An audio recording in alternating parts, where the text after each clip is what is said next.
UFO no Plural está de volta, hoje destacando o projeto Em Cima do Salto, um programa de extensão da Universidade Federal de Uberlândia, premiado nacional e internacionalmente, que é referência até para o Ministério da Saúde. No bloco anterior, falávamos das iniciativas de trazer para dentro do espaço acadêmico esse público até então excluído. Eu queria saber de vocês se a gente já percebe alguma mudança da academia no sentido de ter mais respeito, de abraçar melhor e de pensar melhor as ações e a oferta do que a gente pode dar para esse público. Então, Frené, eu vou te dar dois exemplos que, no meu entendimento, né, são significativos em relação à UFO. Nós fomos, enquanto universidade e hospital universitário, o primeiro hospital público brasileiro a adotar o nome social nos cartões de identificação dentro do hospital. Isso significa uma possibilidade de acesso, de acolhimento e de respeito a essas pessoas. Isso acontece em 2007 e só agora, bastante recente, o Ministério da Saúde consegue institucionalizar isso através do cartão do SUS. Então, nós servimos de referência para que essa ação pudesse ser pensada como tornar uma norma uma prática. Referência, né, para a legislação, sim, né? Sim, então como que a gente foi construindo isso e dar a essas pessoas o sentimento de pertencimento, de que este também é meu lugar. E para o público que está em casa, só entender esse contexto, você não consegue imaginar alguém que tem o nome José da Silva, mas que tem já um corpo modificado, é um corpo de mulher, e ele está, por exemplo, na sala de espera de um médico e chamar José da Silva e levanta uma mulher vestida como tal, né? Então, quer dizer, ela tem um nome que a gente chama de social, né? Que é o nome de guerra dela, e ela é chamada pelo nome, Joana, Maria, né? Sim. É uma forma de respeito, né? Sim, o nome social é um respeito à identidade que você se constitui, né? Então, assim, é um nome que nos apresenta para a sociedade, né? E é isso que elas estão querendo, serem respeitadas dessa forma. Então essa já é uma conquista, sim, fruto do projeto Em Cima do Salto. Sim, ela é, né, uma conquista que vem se consolidando. Uhum.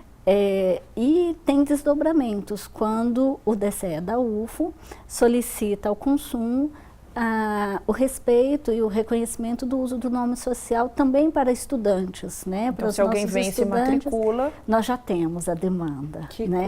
que coisa boa, hein? É muito a UFO, importante. O seu pioneirismo fazendo, sim, história. E aí, nessa perspectiva, a UFO vai seguir algumas universidades que já constituíram, né? Tem uma legislação do BEC que nos permite fazê-lo, e o projeto será submetido ao consumo brevemente. A gente aguarda, deseja e espera a aprovação do mesmo. Sim, vamos torcer então.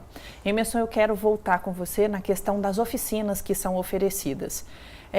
Porque nos bastidores, quando conversávamos, você me disse que às vezes a oficina ela não tem um tema específico. E daí, quando chega aqui, ou em qualquer local onde a oficina vai acontecer, é o próprio público, a travesti, o transexual que vai ditar. Eu quero hoje falar, por exemplo, sobre drogas. Explica um pouco isso pra gente. As oficinas, elas são sempre, uma das atividades do projeto, como eu havia dito anteriormente, e elas são sempre produzidas e construídas em parceria com as travestis. A gente faz oficinas de planejamento que a gente vai decidir então quais ações vamos discutir. Ao longo de um semestre ou de um ano, por exemplo? Ao longo de um semestre. Uhum. Ao longo de um semestre. Contudo, essa programação ela não é rígida e a gente pode transformar os temas conforme as necessidades que acontecem. Então, a gente já teve, por um exemplo, uma situação que uma travesti havia sido passado por uma situação de violência grave, estava internada e a gente tinha reunião com o grupo das outras travestis. Aquilo tinha sido uma situação que tinha afetado não apenas aquela travesti, mas afetado toda aquela comunidade. Porque gera medo, né? Aconteceu com uma colega, né? Gera medo, gera ansiedade, gera uma confusão, uma grande insegurança. Porque se aconteceu com uma, pode acontecer com outras. A gente sabe que esse é um dado nacional. Muitas travestis morrem devido a situações de violência. Naquele dia, o que a gente fez foi abrir a conversa. E daí, e as pessoas que estavam ali, as travestis, se dividiam. Algumas queriam falar sobre o assunto, outras não queriam falar sobre o assunto. E daí a gente trabalhando, sendo sensível a esse receio e ao mesmo tempo a essa necessidade que algumas tinham, abrimos para conversar então sobre situações que elas já tinham passado risco e como tinham enfrentado essas situações. E daí, então, a gente começou entre elas a trocar dicas sobre como lidar com certas situações de risco. E isso foi evoluindo de uma forma muito interessante, que elas acabaram fazendo uma listagem, quase um panfleto, né? um folder. Com dicas de segurança. Com dicas de segurança para compartilhar entre as travestis. Então, foi um modo de elaborar aquela situação muito difícil vivida por elas, o que não elimina a necessidade de a gente cuidar da segurança pública e da segurança dessa população que sofre uma violência específica e muitas vezes não cuidada. E quando a gente fala da questão de oportunidade, porque não é só para a comunidade, é para o ensino. Veja bem, a sua área, a psicologia, ela tem uma tradição psicopatológica de que a sexualidade sei lá, não absorve de repente tantas formas de expressões. Então é desenhar um novo modelo, principalmente para quem está estudando, né, para quem vai atender esse público daqui a pouco. E nesse sentido eu quero apresentar um depoimento que a nossa produção gravou, falando de alguém que já teve a experiência de trabalhar com o projeto. Vamos acompanhar aqui, por favor.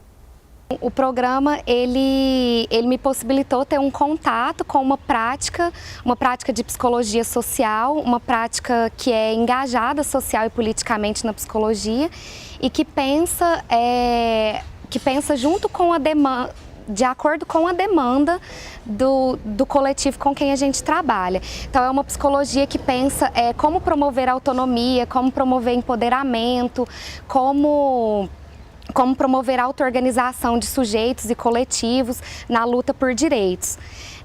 Pensando especificamente no público das travestis, a gente realiza uma psicologia que é de acordo com as demandas delas, com as necessidades delas, em que a gente promove o empoderamento, a autonomia, a luta por direitos, e são práticas em que elas escolhem o que elas querem fazer, e a gente vai nessa linha que a gente entende que a psicologia ela não tem que levar para a comunidade o que a gente acha que é melhor para a comunidade, sim ouvir o que o público tem e trabalhar de acordo com isso.